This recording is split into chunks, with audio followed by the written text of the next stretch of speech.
So the high was 83 degrees today. It's December 18th. Some people like I feel like the world will forever be divided on people who like winter more versus people who like summer more, but I think it is a general consensus, not a breeze, but wind sucks. Wind is the worst. Like high gusts of wind suck. Yeah, wind is not fun, and there's even a red flag warning out there, like telling people to be careful of fires, and it's the week before Christmas. So yeah, it's. I think we're all sitting in shorts, or at least we were walking around in shorts today. So for people listening in the Midwest and the East, where it's cold, sorry. Tom Yeah. Gross, a good friend of the show, Tom Gross, once told me that at least in his family, um, they put up with all the cold weather that living in central Illinois brings, as long as they get snow on Christmas. If it's a white Christmas, they're like, this is what it's all about. It's worth it. And unfortunately, the last couple of years that hasn't happened. So yeah, there's no white Christmas here. I don't Yeah. like the hot Christmases. I know some people like own it, and we're California and we have warm Christmases. I don't like it. I wish we could have a chilly Christmas. I think it's been sunny and warm every Christmas my entire life.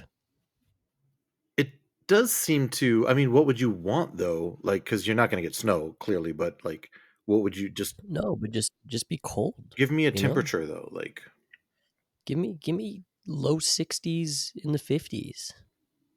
yeah, that doesn't happen either. I'd even take rain. It's supposed to Yeah. rain on Christmas Eve this year. Let's Oh, go. It's well, like a see, I just 30% wanted to. chance. Like, so it's. Okay, so it's not gonna rain. It's gonna get our cars all dirty. That's it. I would doubt the weather people if they said 99% chance of rain. If it's not raining, it's not going to rain in SoCal. Yeah, it has not rained a lot this year at all. Yeah, it's supposed. Oh no, it disappeared. So it's supposed to be 65, How 67 dare you? on Christmas, but How then the rain dare looks like you? it's gone away. I don't know. I don't know. Can just tell you what my app says. I could have lived in ignorance, not expecting rain, but now you put it in my brain. I'm gonna ask mom to do the rain dance, see if she can conjure it. That's powerful. Be careful. Punch it to me.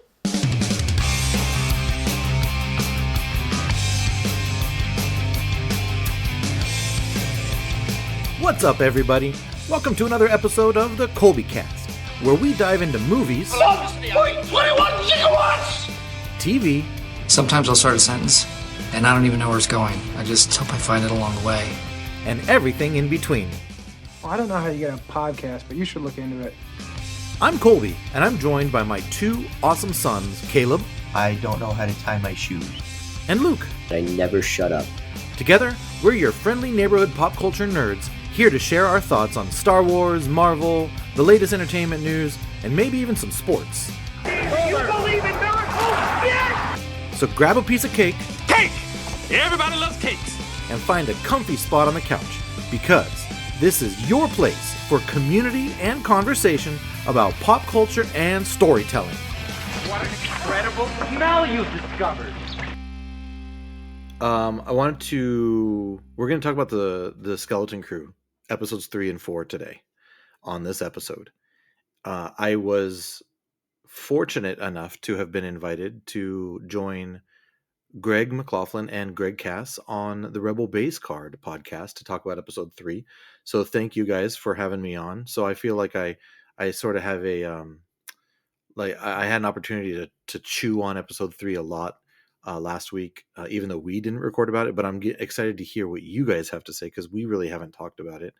The Rebel Base Card podcast, when they do like show reviews and stuff, they trade questions back and forth. Like, what kind of questions were you left with after watching this thing of Star Wars? And it was a good episode because there were some good questions from episode 3. But I did want to share one of my questions that didn't make the cut when I was on that podcast. I wanted to share with you guys because I'm hoping you can give me some advice. So the question is, how do I ask mom to increase the toy budget so I can buy more Neel stuff. You guys have any advice for me? You buy it before you tell her and then apologize for it after. Oh, ask for forgiveness, not permission approach. Ah, you radical you. That's why I'm the favorite son. You ask Santa. Santa has an unlimited budget. Neel is Santa. So do I ask Neel to give me Neel stuff? Neel is Santa? Why is Neel Santa? Because Neel is everything. Neel is perfect. Going back to your recording, you should do that more often with those two guys because they are a lot smarter than we are. We might be better looking, but that doesn't really translate to podcasting if it's not a video podcast. I'm going to refer to Greg McLaughlin and Greg Cass as GMAC and Dr. Cass from now on. So if you hear me say GMAC and Dr. Cass, you know what I'm talking about. And they are two Yes. super smart dudes. It was a fun time. So if you haven't had a chance to check it out, go check it out. I also wanted to give a quick shout out to longtime listener of the show, Liberty Timmons. She sent me some fun feedback on the Instagram. So as a good prepared podcaster like I am, I have it right here at my fingertips, and I'm totally That's a stalling. lie. You pulled it up right now That's as you were exactly what I'm talking. doing. I Exactly what knew I'm it. doing. It was cool because she mentioned that she was listening to our review of episodes 1 and 2, and that she felt some of the same trepidation about like how she doesn't like her Star Wars to be too relatable when something from our world looks a little bit too much in Star Wars, right? We were talking about that. So, Luke and I, we specifically mentioned that, but I was glad to hear not only on our part, but also Liberty mentioned that it didn't bother her. Like this is one of the things that people were talking a lot about the show.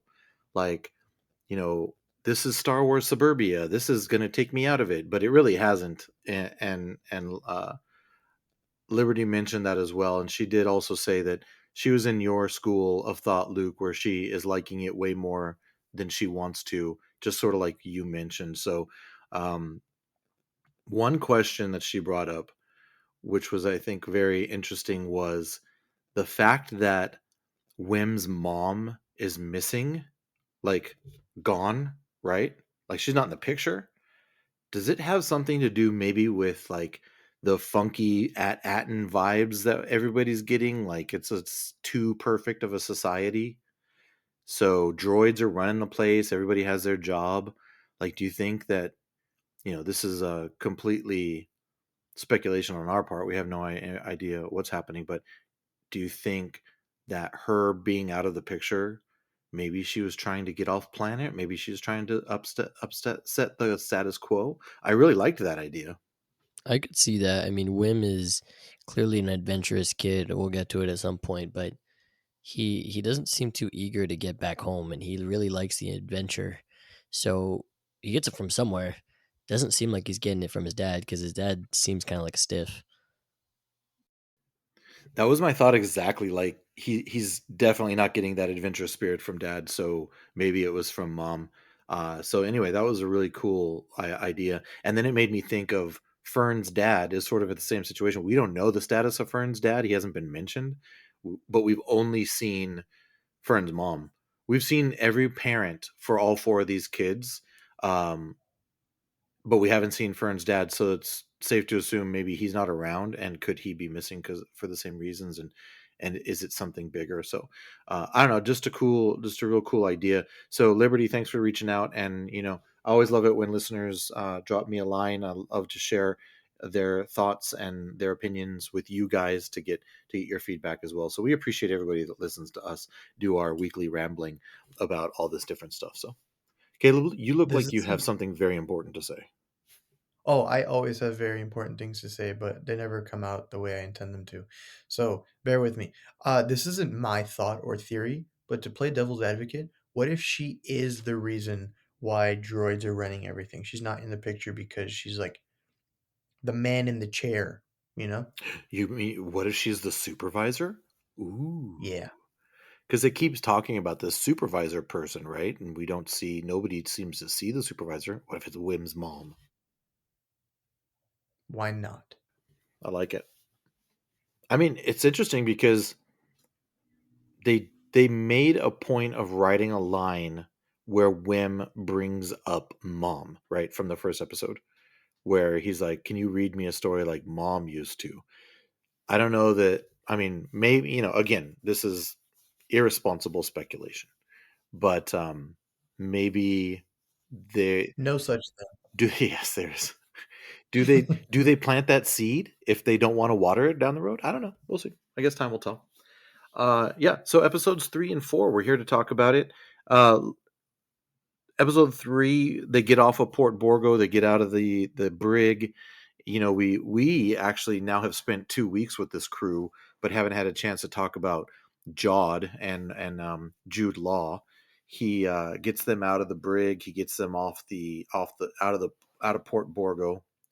Did you know that Hondo Onaka's ship was seen in that scene when they're flying around? I did not see it.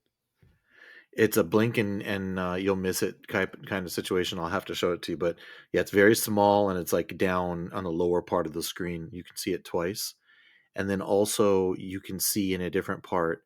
You can see one of the Star Tours shuttles that are like sort of boxy and they come to a point. That's also in the scene. So fun little Easter egg. But yeah, they get out of Port Borgo, huh?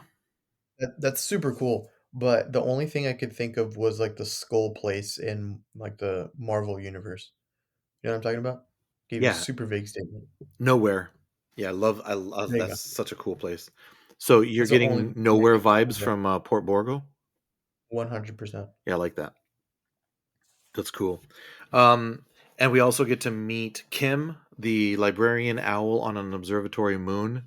We get a little bit more mystery from At Attin, and then a fun chase away from a couple of X-wing fighters, where Neel gets a chance to fly the ship, and then they zoom off, boom, into hyperspace. I have a I couple of wanted to make thoughts. a point of that. Yeah, I just want to talk about Neel. That's really all I So want to talk about. So this go has ahead. a little bit to do with Neel. They were jealous of Neel that he got to fly the ship, right? I think that was Jude Law. What's his name? Judd Law. Jod. Jod. Jod Law.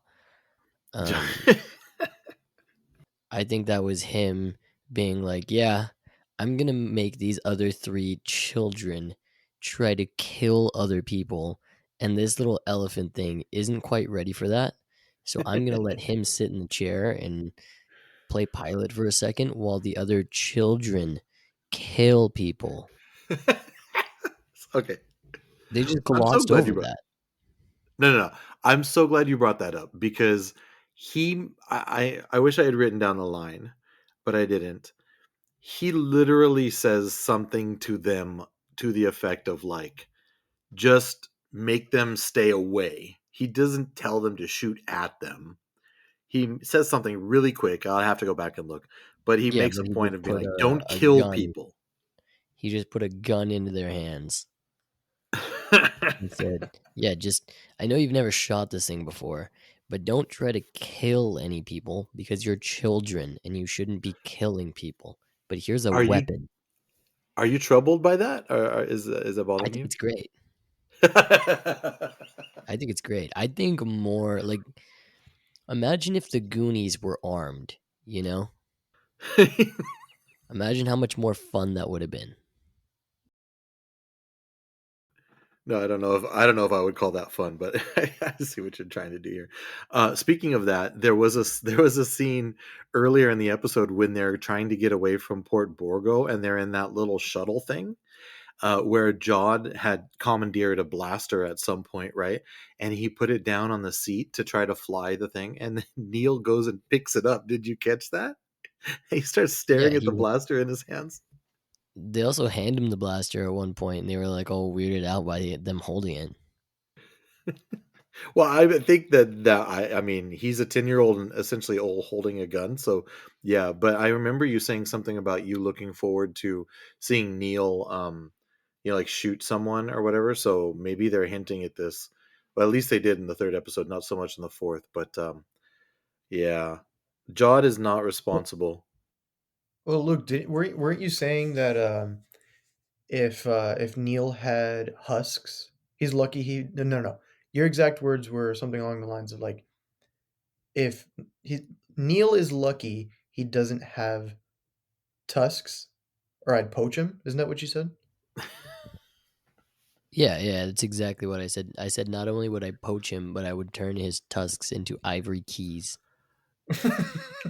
Listen to me right now, both of you. Don't make me turn this podcast around. I will. I will poach you. Do not threaten my Neel. You really shouldn't make jokes about poaching. That's very insensitive. You literally brought it Who? up. You have no proof of that. um, I have another observation. I have to move past this because I can't entertain thoughts of anything bad happening to Neel. The Onyx Cinder, the ship, cracks me up every single time it goes into hyperspace. It leaves like a cloud of dust behind it. It's like the pig pen of Star Wars ships. Cracks me up. It said that, or it showed that when they were going with Jod to like, which one's your ship? Oh, it's he's embarrassed of it. Oh, it can't be that bad. Oh, that one. There really was like a cloud of trash around it. Yeah, there was. I don't know why it tickles me. It just cracks me up every time you see it. It's so trashy. Um, a couple of other observations here before we get to the thick of episode 3. Uh, Neel was hungry and his belly was gurgling when Jod was eating his dinner, and Neel is just staring at it like, I would like some. You literally hear his belly gurgle. Oh, he's so great. And then the last Neel thing for now is the when Jod tells everybody that they need to get some rest. And I also thought it was pretty funny because Fern is just like, but I'm not sleepy. And then immediately they cut to her just knocked out in a bed, just like sleeping. In that same scene, Jod's walking through the onyx cinder, and you hear Neel snoring. You hear a little, like his trunk is just wheezing. I love it. What's the girl's name? What? Who are you talking about? The captain. Fern. Fern. Yeah, Fern. I'm getting a little over Fern. Do tell. I I don't know. I'm the captain and I'm an angry preteen bit. It's getting kind of old for me by the end of episode 4. I think that's because you're hanging around like 30 preteen hockey players all the time. Yeah, but So I'm you're allowed to probably yell at them. I can't yell at Fern. um there's a moment in episode 4 that I can't wait to talk about because and it has a lot to do with Fern. So I love Fern. I love all these characters. None of them, not in any way, shape, or form, have rubbed me the wrong way. Like they're not irritating in any way for me. This cast of kids, the actors are fantastic, and I enjoy every single one of them as individual characters. I just think her character is a little cookie cutter. You know, I get it. She's angry and she's rebellious, and this is her way to, get the respect and authority that she so desperately craves back home. I get it. One thing like I realized with goalies that it just happens with kids is like without guidance they just figure it out. And that's how she's figured out to hack the system. And I've figured out to shut you up. I just keep talking. So here we are. Listener, if you're confused of what that noise was, is Luke snoring into the microphone while Caleb's talking about goaltenders.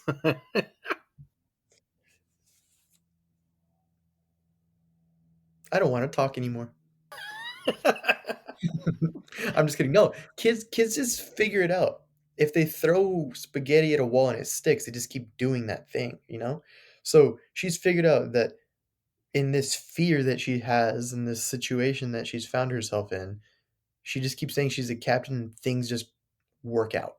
And I don't think that's necessarily like I see how it can get annoying, but I see the reasoning in it, and I will save more of my thoughts on her until we talk about the most recent episode. So it's 2 against 1, Luke. You're wrong. Not that you need 2 people to vote against you to be wrong, because you're wrong a lot. But I'm just saying that I agree with Caleb here. What Fern is doing is working. Like she keeps writing the captain bit and everything that she's making this up as she goes along. She's quick on her feet. Like she's very smart. She's very intelligent, and she's an excellent leader. She doesn't mind taking charge. So I can see why maybe you're a little bit off put by her going back to the same bit to try to get things to work, but it's been working. So yeah, and we're gonna get to episode 4 here in a second, in a little bit. But anyway, yeah, we're right, you're wrong. So I reserve the right to side with you for other things in the future, but not this time. Neel snores. That's what I have to say. Neel snores. Well, I don't even want you to agree with me, anyways. So they get to this moon. First of all, I just want to hear what you guys think about Kim as a character. Like you know me, I like everything. So I think she's cool. I think the design is awesome. I like the idea of an owl being like this observer on this moon, and this sort of like a keeper of all these things, like sort of like a historian. I thought the the character itself looked great. I don't know, it looked like it was a mix of practical and digital effects. I thought it all worked, and I thought it was very cool. What did you guys think about Kim as a character? She's a hoot. Oh, that okay. Oh my god. I expect better of you. That's something Dad and I would say. I'm tired, man. It's been a long couple weeks. I don't have the brain power I usually do to come up with something witty. No, that was good. I mean, I'm happy with that. So yeah, go ahead. She was cool. I thought it was very different and interesting. I had to fight the idea of this like being a very, very, very kiddie thing of, hey, look, an owl, and the owl talks, you know? But I think once I got over that, she was cool. I liked the little interaction she had with KB about, you know, don't trust your gut, trust your brain. Yeah. And that was strictly responsible for them forcing Jod to tell them who he was and what's going on, because KB stood her ground and was like, no, you're working for us. Say you're working for us. And that wouldn't have happened without her. I wonder if we're going to see more of her, because I don't think we will, but she definitely seems like she can do a lot and help a lot. So yeah, I thought she was pretty cool, but I think it's just going to be a moment, and I don't think we're ever really going to go back to it. Yeah, I would like to see more of her. I think that she would be a cool character to pop up. She seems like she could serve a lot of purposes and be. I mean, I enjoyed the whole thing with her being on the screen and what she brought. Caleb, what about you? Remind me who this is again? The owl on the Oh, moon. no, yes. I got so caught up trying to figure out how I want to mash these words together to describe her. But again, me comparing Star Wars to another show, it reminded me of the sinking library in Avatar, and how like another bird is like an all-knowing being, but like Except not nearly as cool. yeah, exactly. And it's not to say that this character wasn't cool. It's just because I had that association, it was going to be second to Avatar. With that said, I think owls are awesome. I thought her character was cool. I thought the like strategy behind like showing your left hand but keeping the knife wielded in your right hand right behind you, ready to go, was very, like, I don't know, it was very owl-y to me. Like, I don't know if that makes sense, but it seems like an owl type of character would do that just because owls are supposed to be wise and whatnot. Um, but I don't know. I just thought the dynamic of these two new characters, like Luke like said, jawed. I feel like every time he says it with like a wide open mouth. Um, but Jod being newer, but the owl being the newest, they're still adding history and showing that there's tension. Um, and I think that was a cool aspect to a new Star Wars show. I also thought of the owl in the library on Avatar. So I'm glad that I'm not the only crazy person that we both thought of it. Um, and you're right. That other owl is sort of terrifying in Avatar, but no spoilers. So I agree. Wait, I have a question. Did so right when we before we see Kim, we see actually her like talons, and she's communicating and talking to the Republic or the New Republic, and the captions only say like "Woman One." They don't give names of who's talking back to her, but did you guys ever think of like, hey, are we gonna get a Maz Kanata like cameo here? Because I did, and she would be she's like pirate adjacent into this whole story, right? She could pop up. I don't know if she will or not, but for a second I thought I one of those voices was hers. It wasn't, but did you guys ever think of Maz Kanata too? I did, but only because the voice for a second, it hit my ear and I was like, "Ooh, is that? No, that wouldn't be her, right?" Also, Maz Kanata ain't no snitch. She would not be calling some X-wings to come over. She would handle it herself. That's sort of true. Like she did in Last Jedi when she was off. Yeah. Okay, cool. So you thought of it too. So here on this moon, we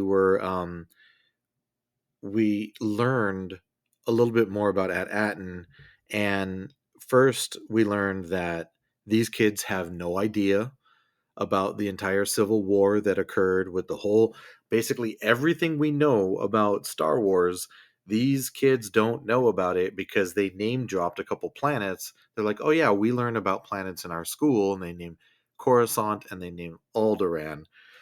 Clearly Alderaan is a big deal because, as you guys all know, spoilers for A New Hope, it's destroyed by the Death Star. And when they said that, like Kim wheeled her head around and just she even laughed at it. She's like, "Wait, you guys don't know? You guys missed the war?" And they're like, "What war?"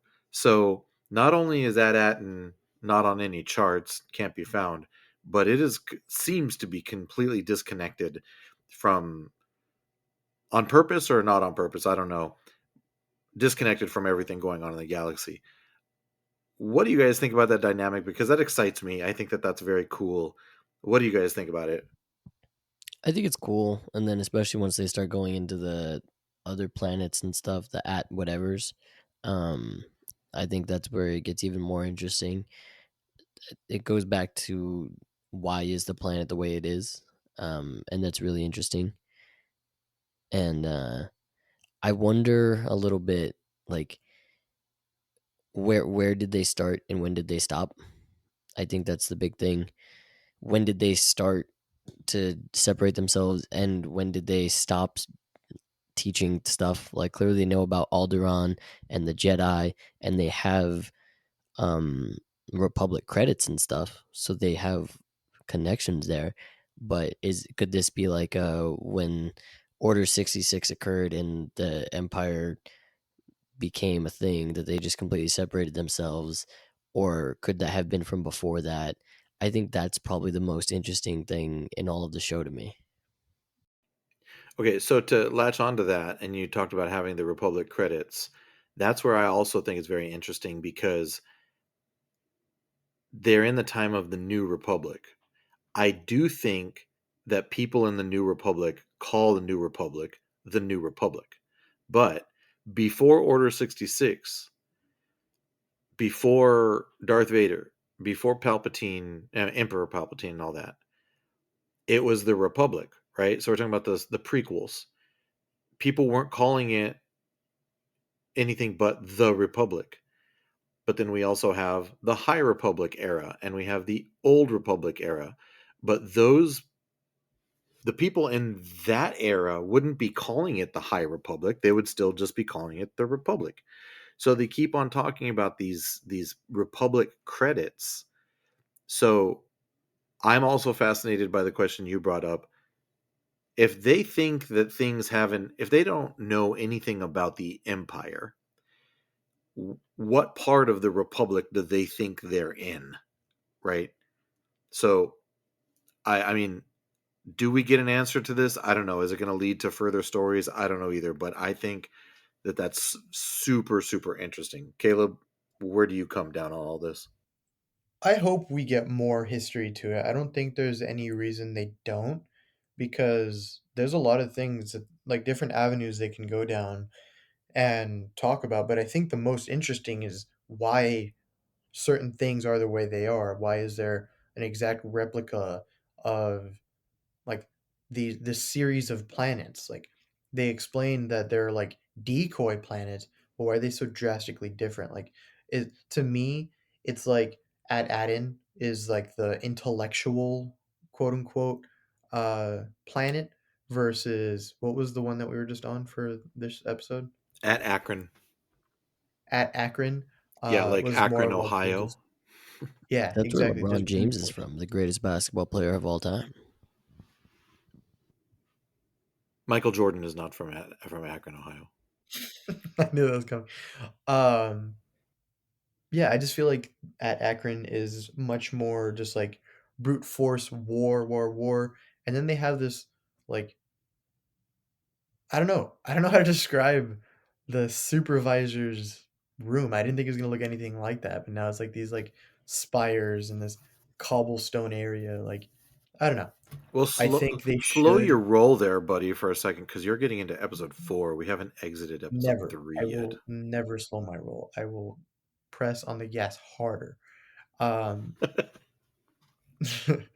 but I just think it makes sense for them to describe why things are the way they are, because eventually they will make their way back to At Attin. There's no way they don't.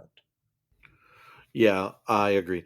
Um, so I think that that's probably a good bridge to jump into episode 4. But before we do, just to reiterate what those planets were called before we knew the names in episode 4, Kim called them the planets of wonder, hidden for their protection. So these planets of wonder.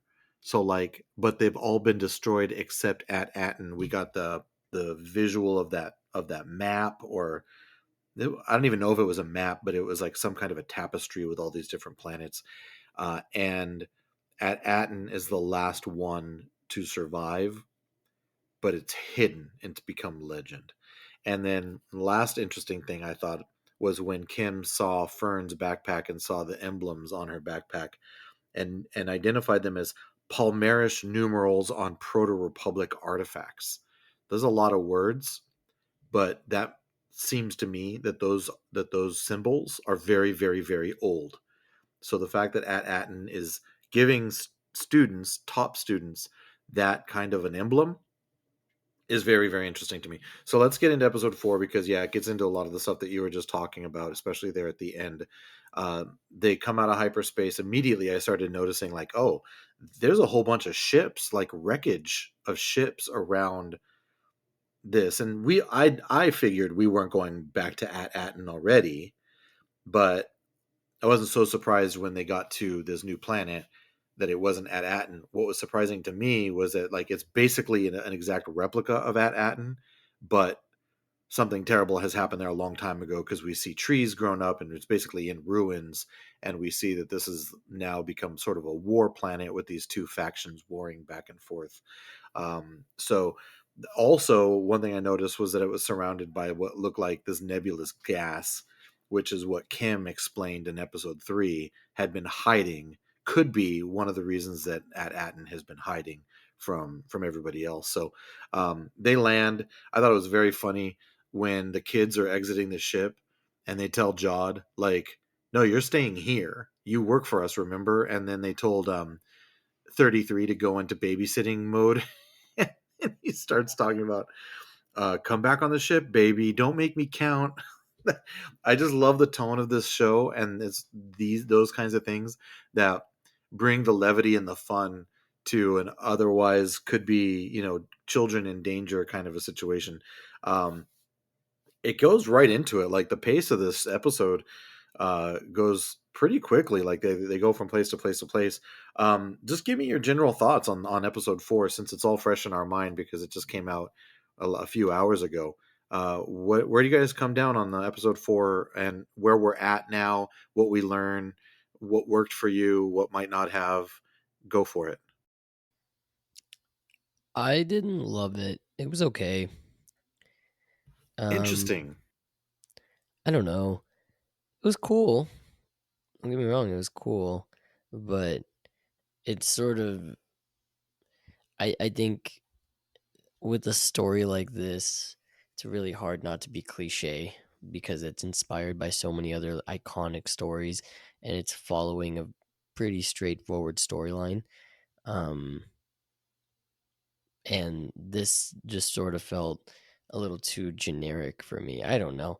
I could just be reading into it a little bit, but the whole Neel teaching them about being peaceful and them teaching Neel how to be courageous, and I don't know.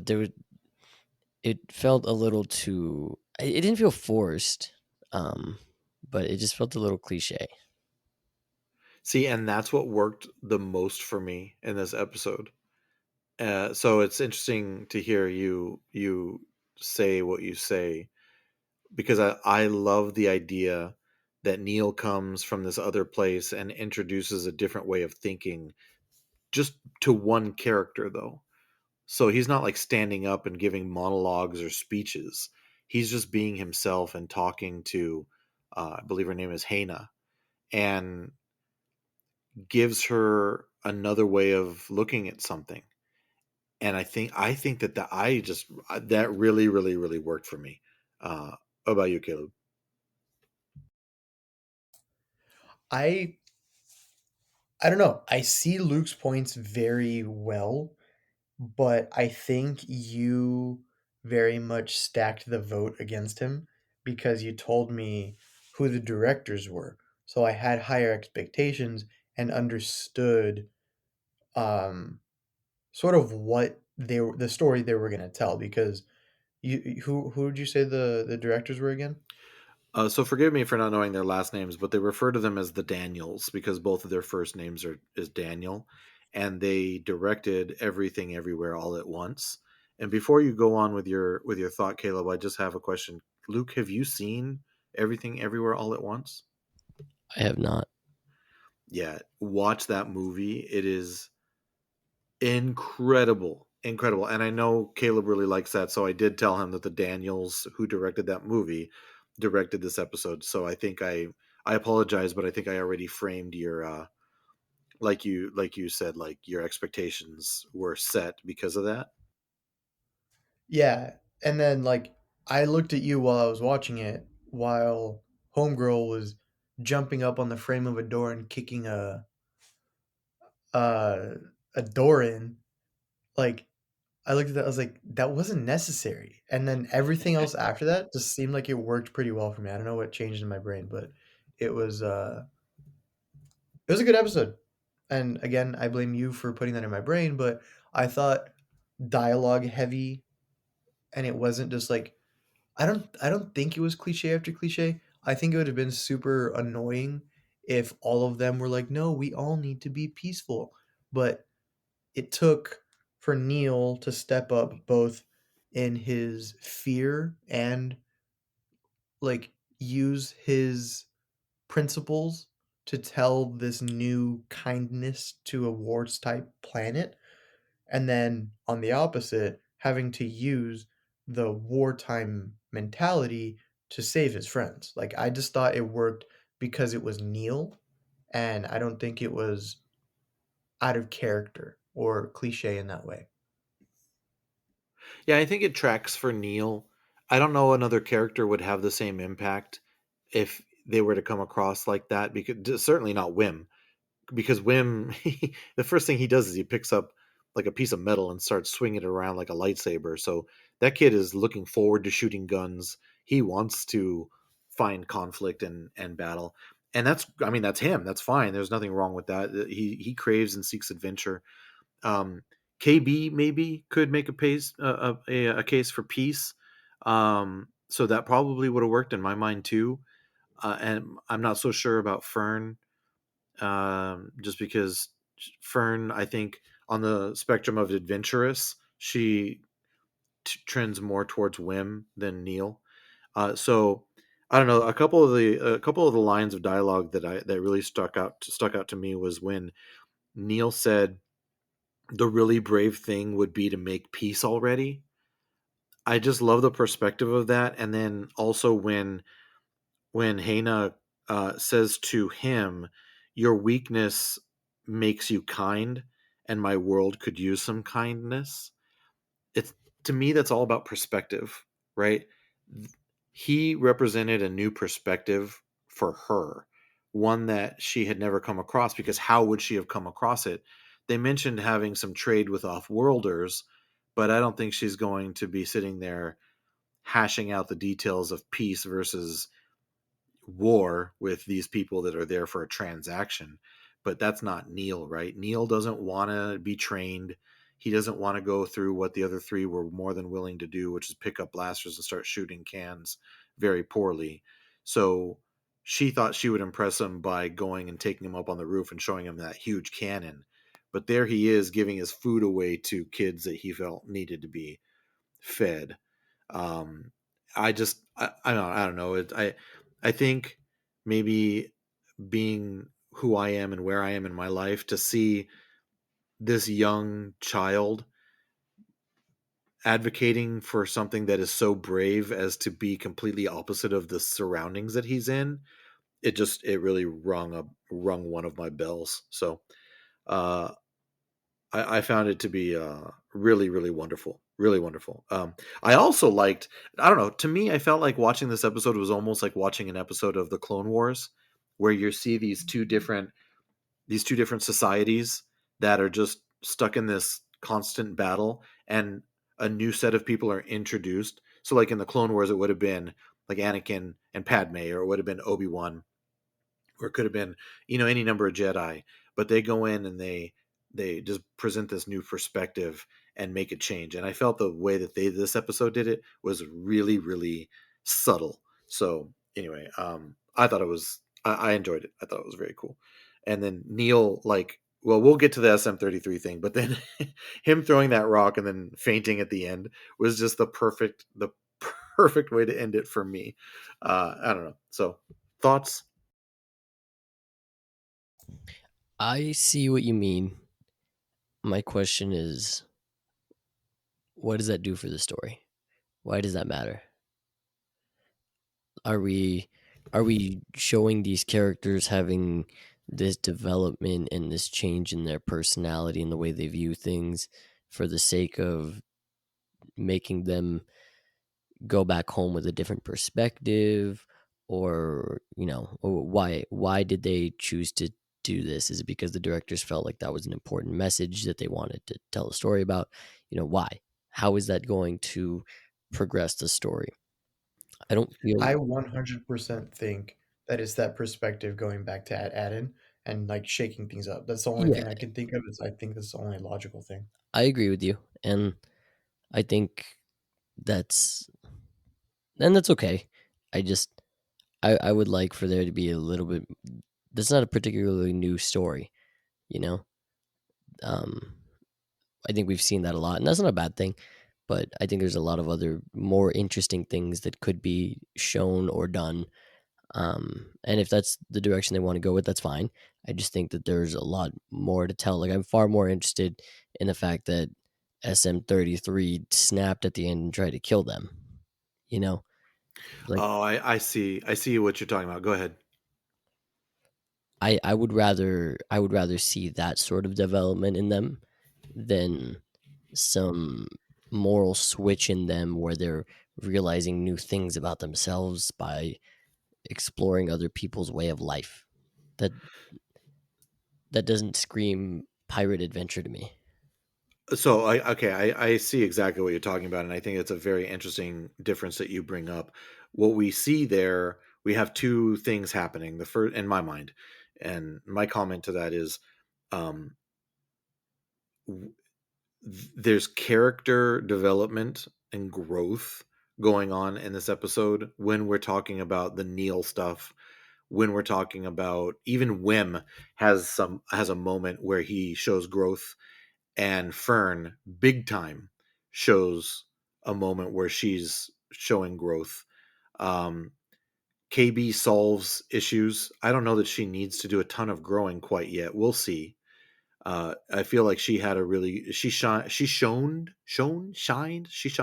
in the Shunned. previous episode. Huh? Shunned. She shunned in episode 3, and Neel shined in this one. So what didn't resonate with you was that those character growth moments. But when you bring up SM-33, what that does is that progresses the story, right? So now we have a little bit more of a peek into why they were on At Attin, how they got to At Attin, what they did before At Attin. So what you're looking for is more story progression, where this episode sort of sat firmly in the character growth type of episode, and then gave us a lot of story movement in the last few minutes. Does that is that does that make sense? I mean, is it, am I Yeah. reading that right? Yeah, I would agree with what you're saying. Um, and again, that's not to say that it's a wrong decision. I just think when you have 40 minutes in an episode, 30 of it is, hi, I'm Neel and I think killing each other is bad, and I'm so and so and I think not killing each other is bad. And then you have that, and then at the very last 5 minutes the story actually progresses to why they were there, and they learn things that are going to change the way that they approach the rest of the show. And then something is crazy happening is SM-33 snapping and trying to kill them. Yeah. I it felt like, I'm not going to say filler because it wasn't. It progressed the story, but it felt like, here's this story we're going to tell and it's going to help down the road, but you don't need to revisit that. Just remember the last 5 minutes. I get it. I absolutely get what you're saying, and I'm glad that you clarified that this wasn't filler, because that word filler is a trigger word for me. You know that? Not really. That's what I was gonna say. Was he didn't want to trigger you today? No triggering. I don't. This is not a filler episode, because I don't believe that there are filler episodes. Usually, those filler episodes, quote unquote, that people like to complain about, end up having payoff down the road. And I think, and I was going to say this before you said that, but I believe that once this season is all said and done, I think that this is the kind of episode that may not progress the plot as much as what you're looking for it to be progressed, but it brings a wholeness to the characters that you end up loving them even more at the end of the story. And I think Clone Wars was exceptional at this, and I think it's a different format, because you brought up, like, you have 40 minutes to do something. Clone Wars wasn't even 40 minutes, it was 20 minutes, 22 minutes. And you knew what you were going to get. And most of the time they would develop over a 3-episode arc, or even maybe even a 2-episode quick arc kind of thing. I believe that this is one of those types of episodes where you're just like, make these characters memorable. And they were very memorable in my mind. But to your point about moving the story forward, I was absolutely captivated by that last, whatever it is, 4 or 5 minutes, where Fern goes into captain mode and says, "Override your memory, remember everything you can about At Attin." no, but I mean, I didn't expect it to turn that quickly. And I knew they were foreshadowing it, right? Did you guys catch this? Like he started acting wonky right as soon as they sort of like landed. He started to get a little jittery, and you Yeah, he noticed was extra stuttery. and he was even shaky. Like even when he wasn't in the central like scene, he was off to the side. You could see he was just like shaky even more than normal. So they were telling us all along like something's happening with SM-33. And then when she did that, he remembers what that captain said, and he needs to destroy anybody that's trying to get to At Attin. I thought was a really interesting development in the story. And it also gave Neel a chance to show that, he did find courage. But yeah, so we find that they get to this really sketchy structure, which is the supervisor's tower back on At Attin. But here on At Akron, it's these coordinates, and these planets have these coordinates to them, but At Attin's coordinates were destroyed, and we find out it was SM-33. So yeah, just let's just land this ship here with your final thoughts on this episode and around that scene, I guess. I don't like the captain dynamic because to me, him malfunctioning didn't make sense. Because at the beginning, he says, okay, like, my captain, my captain. She goes, no, I'm your captain. And then he literally, like, takes a second, reboots, and says, okay, captain, and has no problem. Is taking orders perfectly fine. And now the Captain Fern is telling 33, like, remember everything about At Attin, but, like, doesn't say, I'm no longer your captain. It's still the captain. I don't know. I don't think it makes sense, even if you're arguing that the captain's orders precede and therefore, like, supersede Fern's orders, so he needs to destroy everybody. I feel like his loyalty still lies to his current captain, which is Fern. But now that captain is trying to find At Attin, which violates the previous captain's orders. But I feel like that's all moot if the new captain is the new captain. I think I wouldn't be surprised if we kept seeing more of SM-33, and that was just like he's malfunctioning. He doesn't know what he's doing. He's confused because he has multiple orders and he's a super old droid and his circuits got crossed. Yes, Yeah, yeah, I agree with you on that one, Luke. I think that the confusion you're experiencing, Caleb, I think is on purpose, and they're trying to make that part of the bigger mystery. Like, why is he? There's a lot of confusion going on for him, and I think that that's part of the whole thing. it's not confusion. I just don't like the line of thinking. I don't like the writing in that portion. It just doesn't make sense. I understand. I mean confusion on SM-33's parts, not on your part. Uh, Uh, and I understand your point about that not resonating with you. But again, I think that they're doing that on purpose. In my opinion, I think they're doing that on purpose because this is sort of a cliffhanger ending, right? Where like their sure. loyal droid has turned on them and has become a danger to them, where Yeah. previously he's been helping them. So that's like oh my gosh, what's going to happen here? But my final thought on the episode is I liked seeing the strengths and the growth from each of the main four child characters. Seeing Neel pretty much take the lead throughout the entire story, not necessarily taking the lead and taking charge, but like seeing him develop, showing that he's going to stay true to himself, but that he can also change for the better and literally saves the day at the end. Well, not literally, because they need to hit the off button, but you know what I mean. Then seeing, what was his name? Wim? Yeah, Wim. Wim motivates Fern, like, no, you're gonna get us out of this. And I think a lot of that is out of fear too. Like, I'm not going to think of anything. You need to keep leading us. But he motivates her to figure it out. And because she's just like a problem solver and like a go getter, she problem solves and she gets them some progress. And like KB's KB. KB did everything right. She was a sniper and she like figured out she's just a problem solver too, but in a different way. You know what I Hmm. mean? Yeah. It just occurred to me that we've spent this entire time and we really haven't talked that much about Jod. He had an interesting episode in my opinion because the whole thing with him is, do we trust him? Don't we trust him? He has his moments that he shows that he's doing what people would consider the right thing, but you don't really trust that his motives are in the right place. And I think that this episode towed the line really nicely in that regard with him. So where do you guys come down on this? Is he 4 episodes into this show? We're halfway through the season. I still have the biggest question mark over him that I have than anything. Like the two main driving mysteries for me are the whole thing with At Attin and what's the deal with Jod, right? I mean, he bought those Eopies back. Now he needs the kids because he thinks that this treasure is going to be on At Attin.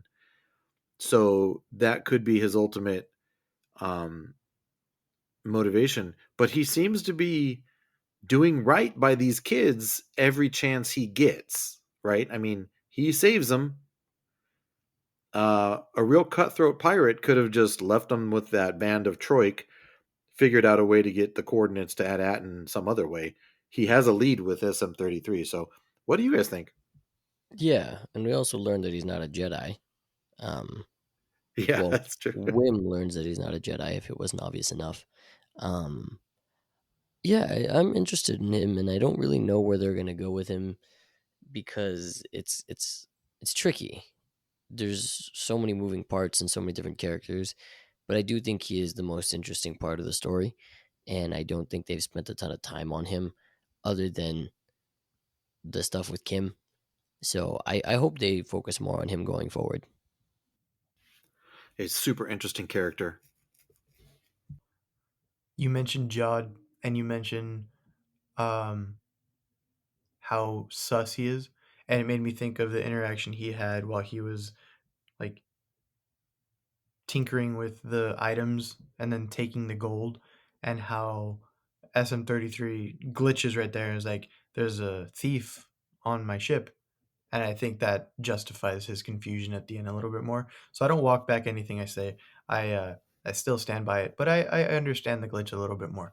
I'm curious to know if they mention Force Wielder at all. I feel like that's a thing that they're going to keep, whether they're like trying to create more history to it or just trying to get the public more a little bit like used to it, because they don't necessarily have Jedi because they're Sure. all gone, right? Right, yeah, well, right Um, now there's just one of them running around. Well, I mean, you can count Ahsoka too. yeah, I think that's the most interesting aspect of it to me. Like, I don't think they're going to make him into an actual villain. I think he's just going to keep teetering on that line, because like Hondo, he's a bad dude, but we still root for him. You know, like I feel like he's going to be fine. Hondo. I would. Would you guys like to see Hondo make an appearance in some way, shape, or form in this series? I would. I think he would fit in very well with them. Oh man, a live action Hondo. Uh huh. Caleb. I say, why not? We got a live action Bane. Might as well bring a live action Hondo. That's a very good point. Oh my gosh, that would be amazing. That would be very cool.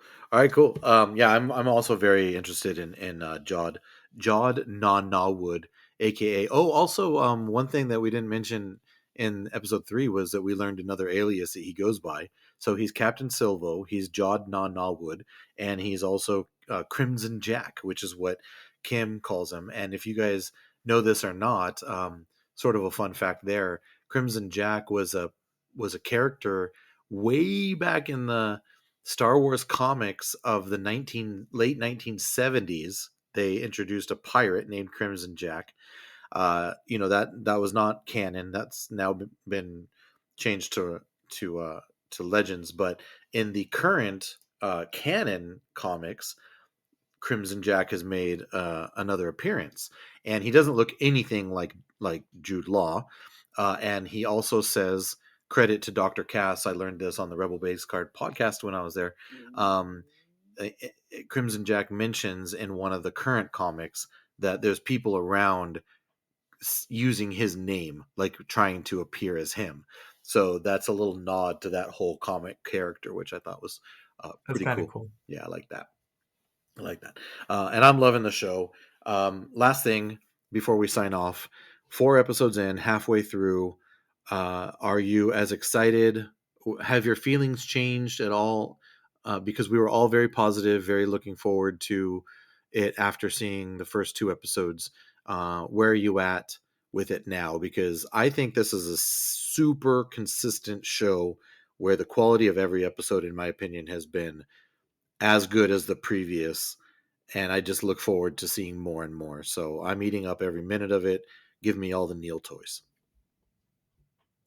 I am cruising, not at a high velocity, not at a low velocity. My speed hasn't gone up. My excitement hasn't gone up. My like disinterest hasn't increased. Like I feel like I've sort of just been on the road, going with it, and I'm hoping they'll pique more interest, whether it's with Easter eggs or story or stakes. What one of those? Just throw it in there. Why not? I like steak. I think I'm probably more excited than I was because I didn't have much excitement going into the show, and I also think that now that I've gotten to know some of the characters and I like this little corner of the galaxy we find ourselves in, I'm more excited than I was before. Oh, I'm glad to hear both of you guys are enjoying it. I'm very excited about it too. And the more I learn, it was I didn't know if this was going to be something where you could go up to somebody that doesn't watch Star Wars and be like, "Oh, watch this show," because so much of Star Wars you need to sort of be aware of other things that are going on. And I think beyond, I don't know, I think you could walk up to anybody and be like, "Yeah, check out this show," because I don't think you really need a whole lot of previous knowledge about, the Skywalker saga or the state of the galaxy or Mando or any of those things. And I really like that. And I didn't expect that from this show. And I guess I didn't have any expectations going into it. And I'm just enjoying every last moment of it. So cool. Well, thank you guys for spending time talking to me about the Star Wars. Hey, but the same day that this episode drops, there's going to be a new teaser trailer for the new Superman movie. So does that excite you guys at all? Are you guys into the new Superman James Gunn movie at all? I'm very excited. All right. Well, maybe we'll talk It's about that shaking next in my week because I boots. can't wait to see the first look of this. Yeah, I'm very I have excited. no idea what you guys are talking about. Caleb has no idea what we're talking about. Luke, what did you say about it? I'm very excited. Yeah. So we'll see if I'm going to have you watch the trailer, Caleb, and you can tell me if you're excited about it. But catch us next week. We'll talk more about it because obviously we haven't seen it because we're recording this before it came out. All right, everybody. Thank you so much for listening to this episode. Let us know. I mean, we had a lot of people reach out to us about the first couple episodes of the Skeleton Crew. We'd love to hear your thoughts on it. Let us know if you're excited about the Superman trailer too. We just love to hear what everybody has to say about these kinds of things. And thanks everyone for listening. So for Caleb and for Luke, this is Colby reminding you, like Neel says, be kind. If you enjoyed this episode, let us know. You can find the ColbyCast on Instagram, Threads, and X at the ColbyCast. Episodes can also be found on YouTube, so like and subscribe. If you feel so inclined, rate and review our show on your podcatcher of choice. That really helps the show beat the algorithm and helps us find new friends to add to the conversation. If you're wordy, like me, you can send an email to thecolbycast@gmail.com. All music is licensed through Adobe Stock and performed by Pro Music 24. This podcast is not endorsed by anyone or anything for that matter. It's intended for entertainment and informational purposes only. All original content of this podcast is the intellectual property of the ColbyCast unless otherwise indicated. That'll do, donkey. That'll do.